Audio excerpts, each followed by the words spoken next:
Caitlin Clark is going to spend all of next season playing in NBA arenas. We've got rival fans being furious that, you know, Caitlin Clark is that she's getting new arenas, getting moved to new arenas. You've got people saying that they're pushing the fever. Why are they pushing the fever? What if I told you one player is getting more nationally televised games in 2025 than the NBA's Lakers or Warriors? Caitlin Clark and the Indiana Fever are locked in for 41 out of 44 games on the big screen. 39 for LeBron's squad, 36 for Curry's crew. This isn't just a schedule quirk, it's a full-on phenomenon. The WNBA's rookie sensation has the league in a chokehold, and fans, execs, and even her rivals can't look away. So here's the question burning up group chats and sports bars alike. Is Caitlin Clark the savior women's basketball desperately needed, or the lightning rod tearing it apart? Stick around, because this story's wilder than you think.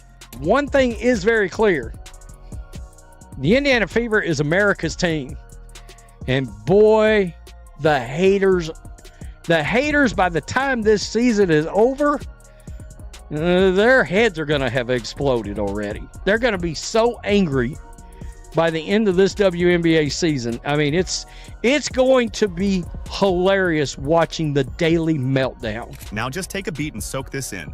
WNBA teams are voluntarily ditching their beloved home courts just to accommodate one rookie phenom. That's not hype, that's history. 6 different franchises are abandoning their regular spots to move into NBA arenas, meaning every Indiana Fever road game is now happening in a venue that seats at least 15,000. Not because it's trendy, because Clark fills arenas like nobody else in the league. While some teams are still playing in what feel like converted rec centers, Caitlin's presence requires NBA-level real estate. That's superstar territory. That there are 6 WNBA teams that have moved their games to NBA or NBA size arenas. Last season, Caitlin Clark didn't just step into the WNBA, she kicked the door down. Drafted first overall by the Indiana Fever, she turned a team nobody cared about into must-see TV overnight. Picture this, 337 assists, the most in a single season ever. A rookie dropping 19 dimes in one game, shattering records like they were made of glass. Arenas that used to echo with empty seats, packed to the rafters. The Fever went from a 13-win snooze fest to a 2020 playoff squad, and Clark was the spark. She didn't just play ball, she rewired the league's DNA, but that was only the warm-up. 2025's about to crank the volume to 11. Caitlin Clark, the people's champion! Let's get it! That's a deep one. Bang! Just announced that Caitlin Clark and the Fever will be playing 41 of 44 games this year on national TV. They're coming to watch the other girl, right? Right? Bang! Teams are moving their games with the Fever to NBA arenas so they can sell more tickets. How about that? Bang! Angel Reese attempted a 3 this deep. I think she might dislocate her shoulder. Bang! You want some butter with that bread? Butter. Butter. Butter pecan! Bang! Teams across the WNBA are scrambling like it's Black Friday, and Caitlin's the hot ticket item. 6 franchises, Atlanta, Chicago, Connecticut, Dallas, Las Vegas, and Washington, are abandoning their cozy home courts for massive NBA arenas whenever the Fever roll into town. We're talking venues that seat 15,000 minimum, some pushing 20,000. Why? Because Clark's fans don't just show up, they swarm. The Atlanta Dreams swapping their 3,500 seat gym for State Farm Arena. The Connecticut Sun, they're packing up and hauling it to Boston's TD Garden, new state and all. Somewhere out there, Angel Reese is scrolling X, wondering why her Chicago Sky only get the United Center when Clark's on the bill. And that's just the beginning. Atlanta Dream moved 1 game to the State Farm Arena. Chicago Sky moved 2 games to the United Center. Home of the Bulls, home of the Blackhawks. In Atlanta, by the way, that's the home of the Hawks. Connecticut Sun moved 1 game to TD Garden, home of the NBA Celtics. That's going to look really freaking cool on TV. We're now at the stage where Caitlin Clark is probably going to be responsible. I'm not joking when I say this. For like games where she plays in are probably going to be responsible for like 30% of the attendance in the WNBA. And it doesn't stop there. The Dallas Wings and Washington Mystics. Numbers don't lie, and Clark's got them screaming her name. League-wide attendance spiked 48% last season. Think about that for a second. Teams that usually scrape by with 3,000 fans are suddenly pulling 17,000 when the Fever hit town. That's not a bump, that's a triple-digit takeover. Before Clark, the WNBA averaged 6,000 a game. Cute, right? Now she's filling 20,000-seat coliseums like it's a casual Tuesday. The crazy part? The league didn't see it coming. Last year, execs pushed this everyone's a star vibe, spreading airtime like it was a participation trophy. Fans weren't buying it. Ratings tanked without Clark and soared when she played. Lesson learned. 2025's all about her, but not everyone's cheering. There are teams that are going to average 3,000 fans at games, but have 17,000 fans when Caitlin Clark shows up to town with the Fever. The Phoenix Mercury play in the NBA arena. The Seattle Storm do. There are 13 WNBA teams, 7 already playing NBA arenas. The other 6 are moving their games to NBA arenas versus the Fever. You can't acknowledge that she is the needle mover. Yeah. Flip on your TV this season and you'll see Caitlin Clark more than your own family. The Fever's 41 national broadcasts, ESPN, ABC, CBS, NBA TV, you name it, aren't just a flex, they're a record. No team in WNBA history's ever had this kind of spotlight. Entire franchises have gone decades without sniffing this much airtime. Networks aren't playing around either. They're cherry-picking her juiciest matchups. ABC snagged the Chicago SkyKlyve for that Clark-Reese drama. CBS nabbed the New York Liberty games, and ESPN's got the Las Vegas Aces showdowns locked. It's a feeding frenzy, and Clark's the main course. Behind the scenes, though, some veterans are stewing, decade-long grinders watching a rookie steal their primetime slots. And what happened next would shock everyone. Believe there's actually a debate on who was Rookie of the Year last year. Imagine being that delusional. Bang! People need to understand she saved this league. Powder, there's no TV deals, no ad sponsorships, heck, no shoe deals for you, Angel Reese, no McDonald's money. The league losing millions of dollars each year. She saved them from bankruptcy. Time to be grateful. Bang! 93% of her games on national TV. She's like that.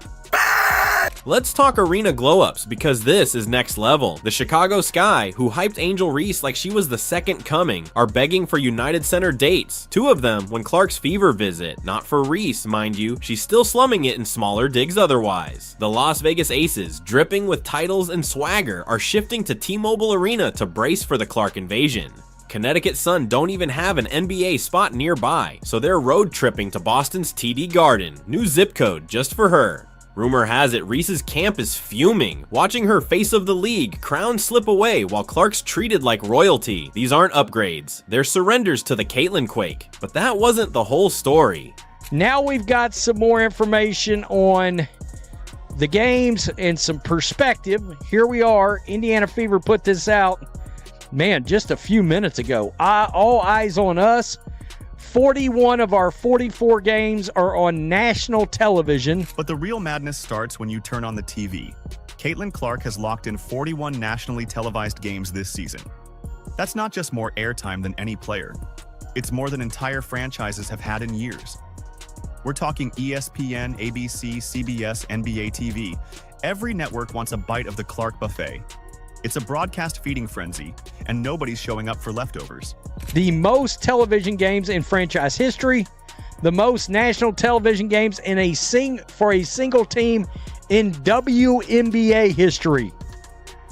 How about that? Clark's not just packing seats, she's printing money. An economist pegged her at $36 million in economic juice for Indianapolis alone last season. That's jerseys flying off racks, ticket sales spiking 265%, and sponsors begging for a piece. League-wide, she's credited with 27% of the WNBA's economic pop in 2024. Teams that scoffed at her hype silent now, counting their cash. The Dallas Wings are moving Clark games to the Mavericks' 20,000-seat Palace. Washington Mystics are outsourcing to Baltimore's CFG Bank Arena. Bigger venues, luxury boxes, fatter profits. It's not random, it's Clark. Haters who swore she'd flop are choking on their words as the dollars stack up, and there's more fuel on this fire. These are all going to be big rated games. CBS against the Sky, ABC against the Liberty. So you're seeing the teams that move the needles that they're going to play. That should draw some ratings anyway.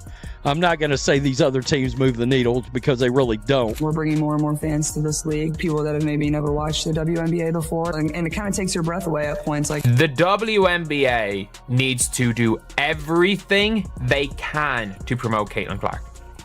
And I'm not saying do it at the expense of anyone else, but they went into last season basically trying to promote anyone but Caitlin Clark for I don't know what reason. Remember when Angel Reese was flexing her LSU swagger, eyeing the WNBA throne? She had the NIL deals, the viral clips, the I'm the future vibe on lock. Fast forward to now, Clark's burned that script to ash. The national TV slate's a one-woman show, and Reese didn't make the cut. Chicago Sky games hit big networks only when Clark's in town. Otherwise, it's crickets. Networks ditched the rivalry hype quick once the ratings told the truth. Viewers want Clark, period. ESPN's promos? All Caitlin, no split screen. Reese's bold claims are fading fast, and her fans are stuck yelling into the void. Meanwhile, Clark's rewriting the plot, and the league's picking her side. But it gets deeper.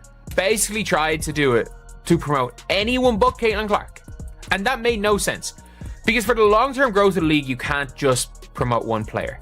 But promote Paige, promote Caitlin, promote rivalry. That is literally what they should be doing. You should be promoting every single player in this league. But not, and again, don't promote Caitlin Clark at the expense of the league, but also promote Caitlin Clark, promote everyone more. Promote Caitlin Clark constantly, promote all these players constantly, promote rivalries constantly, promote these big games constantly. The WNBA's at a fork in the road, and Clark's holding the map. Embrace her wave, and the league could soar. Analysts are buzzing that one of her games might crack 4 million viewers this season. That's NBA territory, not women's hoops daydreams. TV execs are popping champagne already, but cling to the old spread the love playbook, and they'll drown in Clark's highlight reels. She's not just outshining rivals, she's leaving them irrelevant. Veterans griping about fairness. Tough luck. Fans don't care about tenure. They care about her. The league tried ignoring her pull once, and it flopped. Now they're all in, and the tension's thick. But here's where it gets wild. America's team, yeah, guys, I mean, let's just be honest. This is exactly what they do in the NFL with the Dallas Cowboys. All right, this is exactly what they're going to do. And they do every year with the Dallas Cowboys. Why? Because they draw ratings. I'm sure this is because of Angel Reese. That's good. That's really good.